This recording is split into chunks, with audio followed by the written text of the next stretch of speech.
Ooh, how about some science news? That's always good. Ooh, space Like, elevators. Scientists might have actually accidentally solved the hardest part of building space elevators. ooh. I remember that they were working Ooh. on a way to make long space flights possible. Like they had come close to perfecting like suspended animation for flight. More un-English names that are going to be difficult for me to say. Damn you non-Anglicans!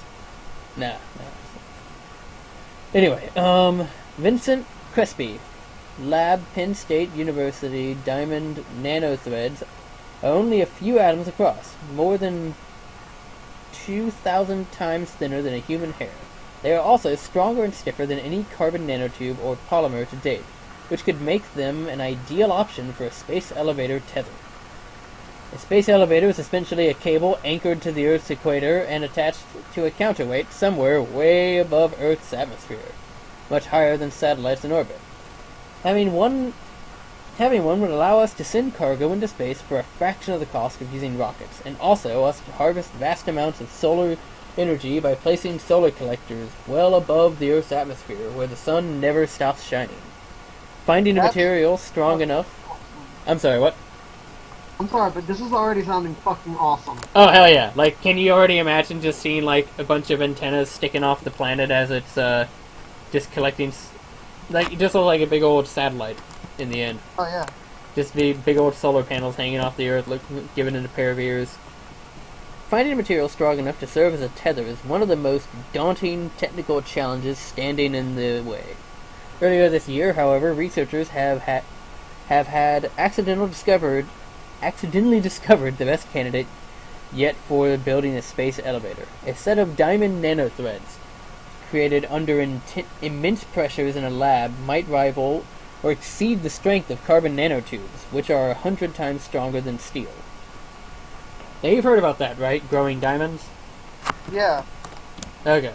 Yeah, it's cool stuff. You just blast carbon into a practically plasma furnace and just starts gathering together like objects. Kind of like making our own fusion. A bit of luck. John Bading. Of course, Sorry. this shit was discovered by accident too, right? Yes. Penn State and his team discovered that liquid benzene, when subjected to extreme pressure, around 200,000 times the pressure at the surface of the Earth, and then slowly relieved that pressure, forms extremely thin, tight rings of carbon that are structurally identical to diamonds. In other words, if you could unravel a diamond like a piece of fabric, you'd get these far-out threads. The result is a chain thousands of times thinner than a human hair, and that has the potential to be the strongest, stiffest material ever discovered. The discovery was something of an accident, but far from a hapless one. The team used a large high-pressure device called the Paris-Edinburgh device. Edinburgh. Sorry, I just enjoy saying that word. Device at Tennessee's Oak Ridge. Sorry, what? I said Dorrud in English. Dorrud. You're actually supposed to roll the R, but I don't bother anymore because nobody could. Rude? Dorrud. It's old Viking. It's the antenna. Yeah, fuck it. Yeah, it's a permanent addition now. Oh god. It's the antenna. We have to broadcast. Where the hell was I? It's been known for a long time that if you put benzene under pressure, it'd make a type of polymer. Balding told Business Insider. By the way, that's who I'm reading from, by the way. I forgot to mention, this is from the Business Insider. An Italian team did a similar experiment and found it amorphous, distorted with no pattern to the way materials held together, like kind of like Glass.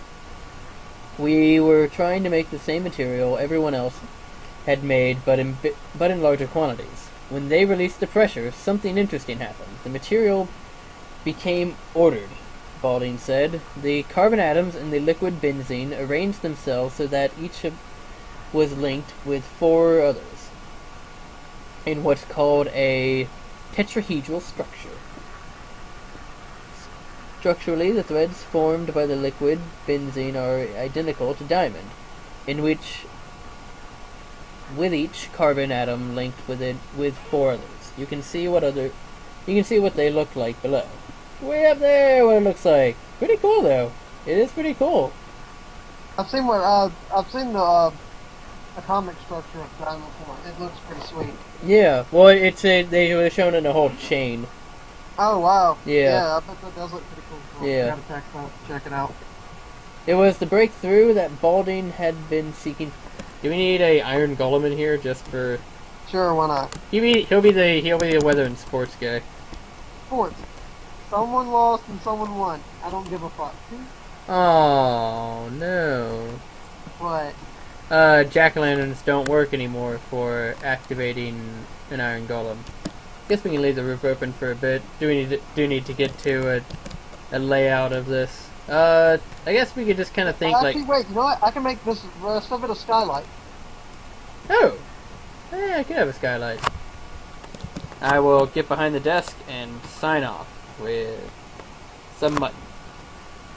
Let me get my camera around here. This is me with mutton. Dorrud of Bite Skits. With a table dancer of Spike. Cosplaying Spike. Signing off for the news. And now to the build.